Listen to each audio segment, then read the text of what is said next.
అందరికీ నమస్కారం. Welcome back to my channel. ఈ వీడియోలో ఇప్పుడే అందిన వార్త రిటైర్మెంట్ ఉద్యోగులకు మరో గుడ్ న్యూస్ అండి. సో మరి ఈ రిటైర్మెంట్ విశ్రాంత ఉద్యోగులకు సంబంధించినటువంటి గుడ్ న్యూస్ ఏంటి, ఎవరికి అనేది పూర్తి వివరాలు అయితే వీడియోల ద్వారా తెలుసుకుందాం. వీడియోని ఎక్కడే కానీ స్కిప్ చేయకుండా ఎండ్ వరకు చూడండి ఫ్రెండ్స్. అప్పుడు ఇన్ఫర్మేషన్ పూర్తిగా అర్థమవుతుంది. అలాగే వీడియో చూస్తున్న ప్రతి ఒక్కరు కూడా వీడియోకి ఒక లైక్ చేయండి. వీడియోని తోటి పెన్షనర్ మిత్రులతో అయితే షేర్ చేయండి. కొత్తగా మన ఛానల్ చూస్తున్న వారు సబ్స్క్రైబ్ చేసుకోకుంటే వెంటనే మన ఛానల్ అయితే సబ్స్క్రైబ్ చేసుకోండి.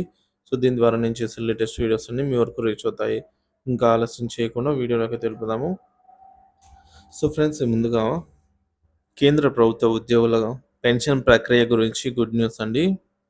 సో ఏంటంటే సో మార్గదర్శకాలలో ప్రధాన అంశాలు పెన్షన్ మరియు గ్రాట్యుటీ జారీకి స్పష్టమైన మార్గదర్శకాలండి. రిటైర్మెంట్ దగ్గరికి చేరుకునే ఉద్యోగులకు సమయానికి పెన్షన్, గ్రాట్యుటీ, ఇతర రిటైర్మెంట్ బెనిఫిట్స్ అందించడమే ప్రధాన లక్ష్యం.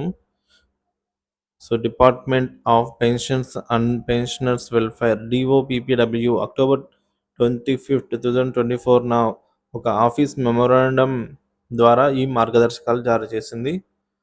ఆన్ టైమ్ రిటైర్మెంట్ బెనిఫిట్స్ అండి. పెన్షన్ రిటైర్మెంట్ ఆర్డర్ PPO జారీ చేయడంలో జాప్యం లేకుండా చర్యలు చేపట్టామని స్పష్టం చేసింది. రిటైర్మెంట్ సమయానికి పెన్షన్ ప్రాసెస్ ముందుగానే ప్రారంభించాలని సూచించింది. ప్రతి నెల 15వ తేదీ వరకు జాబితా తయారీ. So head of the departments ప్రతి నెల 15వ తేదీ వరకు వచ్చే 15 నెలల్లో రిటైర్ అయ్యే ఉద్యోగుల జాబితా సిద్ధం చేయాలి. ఈ జాబితా ముందుగా రూపొందించడం ద్వారా పెన్షన్ జారీ ప్రక్రియ అనేది వేగవంతం అవుతుంది. రూల్ నెంబర్ 52 ప్రకారం ప్రక్రియ అండి. సో అన్ని సంబంధిత డిపార్ట్మెంట్స్ సమయానికి సేవా ధృవపత్రాలను స్వీకరించి సర్వీస్ వెరిఫికేషన్ పూర్తి చేయాలి. రిటైర్మెంట్కు 2 నెలల ముందే పెన్షన్ పేమెంట్ ఆర్డర్స్ జారీ చేయాలని పేర్కొంది. PPOలు కొత్త మార్గదర్శకాల ముఖ్యాంశాలండి. సమయ పాలన రూల్ 56 అలాగే 57 ప్రకారంగా రిటైర్మెంట్కు ఒక ఏడాది ముందుగానే పెన్షన్ ప్రక్రియ ప్రారంభించాలి. Service book verification, government accommodation, ఇతర వివరాలు, ఇతర లావాదేవీలు ముందుగానే పూర్తి చేయడం చాలా ముఖ్యం. అకౌంట్స్ ఆఫీసుల కీలక పాత్ర సంబంధిత అకౌంట్స్ ఆఫీసర్ల సమయానికి పెన్షన్ పేమెంట్ ఆర్డర్లను సిద్ధం చేయాలి. PPO ఆర్డర్ను pension central pension accounting officer CPAO దగ్గర పంపించి అక్కడి నుంచి స్పెషల్ సీల్ అథారిటీ జారీ చేయాలి. సో అన్ని మంత్రిత్వ శాఖలు పాటించవలసిన మార్గదర్శకాలని సంబంధిత మంత్రిత్వ శాఖలు మరియు వివిధ DOPPW జారీ చేసిన మార్గదర్శకాలను పాటించాలని ఆదేశించింది. ఇది రిటైర్మెంట్ ప్రక్రియలో పారదర్శకత మరియు సమయపాలనను పెంచుతుంది. ఉద్యోగుల కోసం ఈ మార్గదర్శకాల ప్రయోజనాలు సమయానికి రిటైర్మెంట్ బెనిఫిట్స్ అండి. రిటైర్మెంట్ సమయానికి పెన్షన్, గ్రాట్యుటీ మరియు ఇతర సదుపాయాలు అందుబాటులో ఉంటాయి. ఎలాంటి జాప్యాలు లేకుండా ఉద్యోగులు ప్రశాంతంగా రిటైర్ అయ్యే అవకాశము ఉంటుంది. లావాదేవీలలో స్పష్టత సర్వీస్ వెరిఫికేషన్ ముందుగానే పూర్తి చేయడం ద్వారా ఆర్థిక లావాదేవీలలో స్పష్టత ఉంటుంది.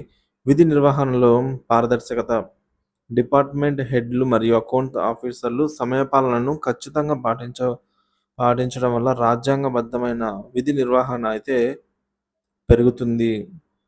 సో ప్రభుత్వ ప్రకటనపై విశ్లేషణ.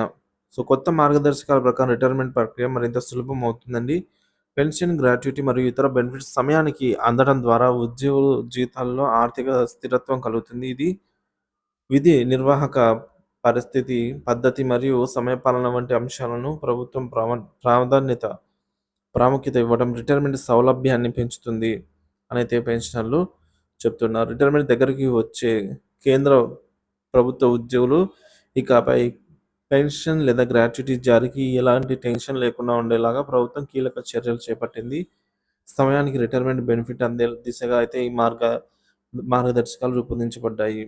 సో మరిన్ని అప్డేట్స్ కోసం మన ఛానల్ సబ్స్క్రైబ్ చేసుకోండి. Thank you for watching this video friends.